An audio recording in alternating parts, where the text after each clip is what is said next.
یہ ماہ ذوالحج کے دن ہیں اور یہ اولاد کے لیے خصوصی قبولیت کے دن ہیں۔ یہ دعا آج پڑھیں اور اس دعا میں میری اولاد کی جگہ پر اپنے بچوں کا نام لے۔ بسم اللہ الرحمن الرحیم۔ اس دعا کے ساتھ کہ اے پروردگار میری اولاد کو اس حال میں مجھے عطا کیا جب میں بہت ناتواں تھا، اسی لیے میری اولاد کو اپنے پناہ میں رکھنا کیونکہ میں ان کو پناہ دینے میں طاقت نہیں رکھتا۔ اے پروردگار میری اولاد کو ہر برائی، شر اور نقصان سے محفوظ فرما۔ اے خدا میری اولاد کو ہر بیماری سے محفوظ فرما۔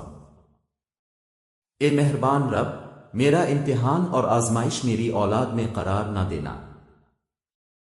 اے پروردگار میری اولاد کو اپنی آشکار اور پنہا آزمائشوں میں کامیاب فرما۔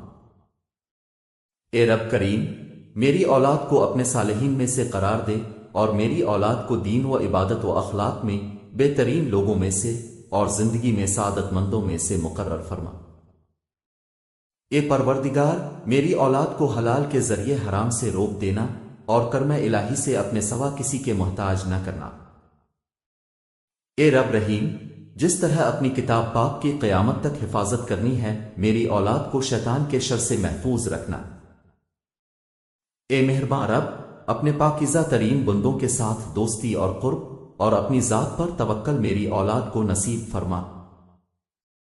اے پروردگار وہ تمام بیماریاں جو روح و جسم کو نقصان پہنچاتی ہیں میری اولاد سے دور فرما اور اپنے ارادہ خیر کے ذریعہ مجھے توفیق فرما کہ میں اپنے بیٹے کے لیے بہترین امیدیں اور آرزویں کروں اور ان دعاؤں کو قبول فرما۔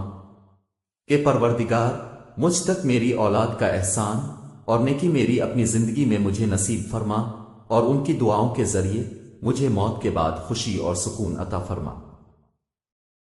اے رب، اے رحمان، اے رحیم میں اپنے بچوں کو جو میرے جگر کا ٹکڑا ہیں تیرے سپرد کرتا ہوں۔ جس وقت وہ میری نظروں سے اوجھل ہیں وہ تیری نگاہ کے سامنے ہیں، انہیں اس عظمت کے ساتھ محفوظ فرما جو تیرے شان میں ہے۔ آج وہ دن ہے کہ جس میں والدین کی دعا اولاد کے حق میں قبول ہوتی ہے۔ اے پروردگار وہ جو میری زبان سے نہیں نکلا لیکن تیری حکمت و علم سے پوشیدہ نہیں ہے وہ عطا فرما۔ آمین یا رب العالمین۔ آپ اپنی اولاد کے لیے ان مبارک دنوں میں دعا کیجیے اور اس میسج کو ہر ماں باپ تک پہنچا دیں یہاں تک کہ وہ اپنی اولاد کے لیے دعا کریں اور آپ اجر کمائیں۔ آپ روزانہ اپنی اولاد کے لیے دعا کیجیے، دیر مت کیجیے کہ یہ برکت والے ایام گزر جائیں۔ بے شک ہم